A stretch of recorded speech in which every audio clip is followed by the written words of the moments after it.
Robot Gedek dan Gelandangan. Ketika itu, tahun 1996 menjadi tahun yang menggemparkan di kota Jakarta. Hal ini lantaran aksi yang dilakukan oleh Siswanto alias Robot Gedek. Siswanto merupakan seorang gelandangan atau tunawisma yang terdampar di Jakarta. Kerasnya hidup di Jakarta membuat dirinya banting tulang untuk bertahan hidup. Apalagi, ia tak pernah mengenyam bangku sekolah sehingga buta huruf. Untuk bertahan hidup, ia pun menjadi pemulung barang bekas. Siswanto bukanlah siapa-siapa. Ia bukan anggota gangster dan bukan seorang kriminal tulen. Ia hanya sebatas manusia terpinggirkan yang terdampar di riuh rendahnya Jakarta. Ia dideskripsikan sebagai seorang gelandangan berkaki timpang, berpostur pendek, tidak kekar, bungkuk dan berjalan pincang. Kepala Robot Gedek juga teleng, alias menggeleng tanpa sebab. Hal inilah yang menyebabkan ia dipanggil Robot Gedek. Namun di balik semua ini, tersimpan kisah kejam dari seorang Siswanto. Tahun 1996 tersebut, namanya tiba-tiba muncul berartis dan menjadi buah bibir. Hal ini lantaran ia melakukan aksi yang terbilang keji. Ia membantai anak di bawah umur dengan cara memutilasi badan korbannya. Sebelumnya, ia juga menyodomi bocah-bocah ingusan tersebut untuk memuaskan nafsunya. Untuk menghilangkan jejak, Robot Gedek membuang potongan tubuh korbannya di beberapa tempat yang berbeda. Kawasan terpisah yang dipilihnya yakni daerah Pondokopi, Jakarta Timur dan sekitar rawa-rawa bekas Bandara Kemayoran, Jakarta Pusat. Aksinya pun terbilang sadis. Ia memotong dan menyayat tubuh korbannya menjadi serpihan-serpihan daging agar tak mudah dikenali. Kelak, dari penemuan mayat inilah namanya mulai terkuak sebagai pembunuh sadis di Indonesia. Dari catatan Polres Jakarta Pusat dan Jakarta Timur, sebanyak 12 anak menjadi korban dari aksi kejinya. Korbannya ini adalah anak jalanan di kota Jakarta. Namun dari 12 korban ini, hanya 8 jenazahnya yang berhasil ditemukan. Di antaranya, 2 korban bernama Rio dan Wisnu yang dimutilasi menjadi beberapa bagian dan ditemukan di semak-semak Bandara Kemayoran. Siswanto pun mengaku jika ia melakukan aksinya itu sendirian. Dia memotong-motong bagian tangan, kaki dan kepala anak. Kedua anak ini sebelum terbunuh, terlebih dahulu disodomi. Saat itu, Robot Gedek juga sempat kabur ke Jawa Tengah untuk menghindari kejaran polisi.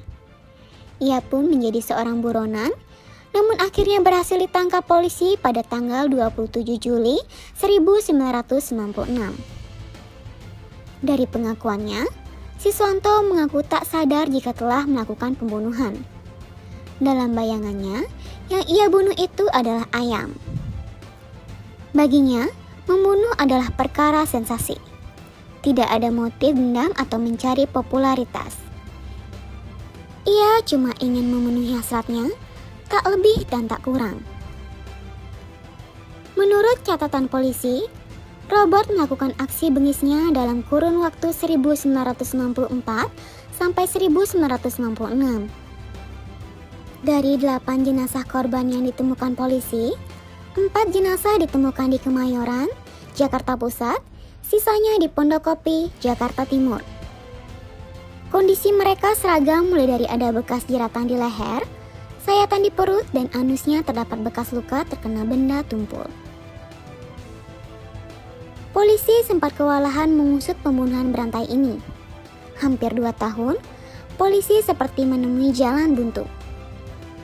Polisi pun akhirnya memperoleh titik terang usai korban ke-8 yang bernama Kasikin ditemukan. Ditambah lagi, Polisi mendapatkan keterangan beberapa saksi, dan dari keterangan tersebut, ketemulah nama robot gedek.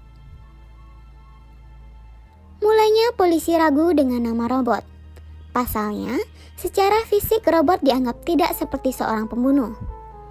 Namun setelah melakukan pengecekan berkali-kali, polisi akhirnya meyakini bahwa pelaku pembunuhan adalah robot. Upaya pencarian robot pun segera dilakukan. Tapi, polisi tak menemukan robot di Jakarta. Berdasarkan informasi yang polisi dapatkan, robot pulang ke kampung halaman di Ketandan, Batang, Jawa Tengah. Polisi lalu menciduk robot ketika ia sedang mengemis di stasiun kereta api di Tegal. Dalam persidangan yang berlangsung 21 Mei 1997, Pengadilan Negeri Jakarta Pusat menjatuhkan vonis mati kepada robot.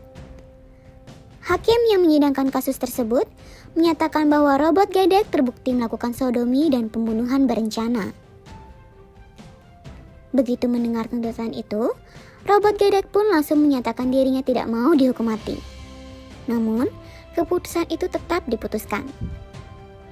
Ia pun sempat mendekam di LP Cipinang, Jakarta, tetapi kemudian dipindahkan ke LP Nusa Kambangan. Selama di Nusa Kambangan, robot gedek juga pernah mendekam di LP Permisan dan LP Batu. Namun sebelum dieksekusi, robot gedek meninggal di penjara karena serangan jantung pada tanggal 26 Maret 2007 dalam usianya 42 tahun. Ia meninggal setelah sakit 2 hari dan dikabarkan jika robot gedek sakit setelah mendengar kabar dari teman satu selnya waktu eksekusi sudah dekat. Hal itu membuat terpidana mati kasus sodomi itu mendadak napasnya terasa sesak. Beberapa teman sekamar mencoba mengobati dengan mengurut kakinya. Namun upaya itu tidak membuahkan hasil. Sesak napasnya makin berat. Teman sekamarnya lalu memberitahukan kepada petugas yang berjaga dan kemudian melarikannya ke RSUD Cilacap pada Sabtu 24 Maret 2007. Ia dirawat di ruang dahlia dengan penjagaan ketat. Selama sakit, yang bersangkutan terus mendapat pengobatan dan pengawasan dari tim dokter. Namun, pada Senin 26 Maret 2007, pertolongan dari tim dokter di rumah sakit tersebut tak bisa membuat umur robot gedek bertambah panjang. Pria yang dulu banyak menghabiskan hidup di rumah kumuhnya di jalanan Jakarta itu semakin sulit bernapas. Robot gedek akhirnya menemui ajal pada pukul 13.00 WIB. Berita kematian robot gedek segera disampaikan kepada keluarganya di Pekalongan, Jateng. Hanya berselang 2 jam dari kematian, jenazah robot gedek langsung dibawa ke Pekalongan untuk dimakamkan. Robot memang sudah ditangkap, tapi pembahasan mengenai kasus ini terus bergulir. Muncul dugaan robot bukanlah pelaku pembunuhan berantai. Ia hanya korban salah tangkap dan tumbal untuk menutupi keberadaan pelaku yang asli. Usman Hamid, yang saat itu masih bekerja di Kontras, mengatakan bahwa robot tidak mempunyai kemampuan membunuh karena di samping ia kurang waras, robot juga dikenal sebagai pribadi yang lugu. Lantas, siapa yang diasumsikan jadi pelaku asli pembunuhan berantai ini? Namanya Baikuni alias Babe. Pada 2010 silam, catat Liputan 6, Babe ditangkap polisi setelah ditetapkan jadi tersangka pembunuhan berantai terhadap 14 anak. Motifnya, korban menolak hasrat seksual Babe. Cara Babe menghilangkan nyawa mereka juga sama, menjerat leher korban dengan tali rafia hitam. Setelah korbannya tak bernyawa, Babe menyalurkan hasrat seksualnya. Sebagian besar korban Babe dimutilasi. Teori yang beredar seperti ini. Yang membunuh anak-anak itu bukan robot, melainkan Babe. Ia menjadikan robot sebagai tameng atas perilaku bengisnya. Hal ini bisa dilihat dari pertama, Babe merupakan satu-satunya saksi yang memberatkan robot dalam persidangan. Waktu itu, Babe memakai nama Sunarto. Ia mengatakan kepada hakim bahwa ia melihat robot melakukan aksi brutalnya di dekat bekas Bandar Udara Kemayoran sekitar pukul 1 WIB. Dalam persidangan, Sunarto alias Babe mengaku sebagai pedagang baju bekas di Pasar Giung, Kemayoran. Faktor kedua, seperti dituturkan Febri Irmansyah, pengacara robot, sekaligus robot mengakui kesalahannya, akan tetapi keterangannya patut diragukan mengingat robot punya masalah kejiwaan. Ketiga, ada korban Babe yang punya identitas sama dengan korban robot. Korban bernama Rio misalnya. Namun, tuduhan itu ditolak kuasa hukum Babe, Rangga Rikuser. Menurut Rangga, Babe memang kenal robot. Namun, hanya sebatas teman seprofesi di jalanan. Rangga juga menambahkan bahwa Babe tak pernah jadi saksi dalam kasus robot. Sementara itu, Boy Rafli Amar, Kabid Humas Polda Metro Jaya, bersikukuh apabila Babe dan robot Gedek sama sekali tidak memiliki keterkaitan. Bahkan, keputusan hakim dalam memvonis robot Gedek menurutnya atas dasar pembuktian. Pernyataan Boy dibenarkan Edward Syahpernong, yang saat itu menjabat Kepala Satuan Riset dan Kriminal Polres Jakarta Pusat.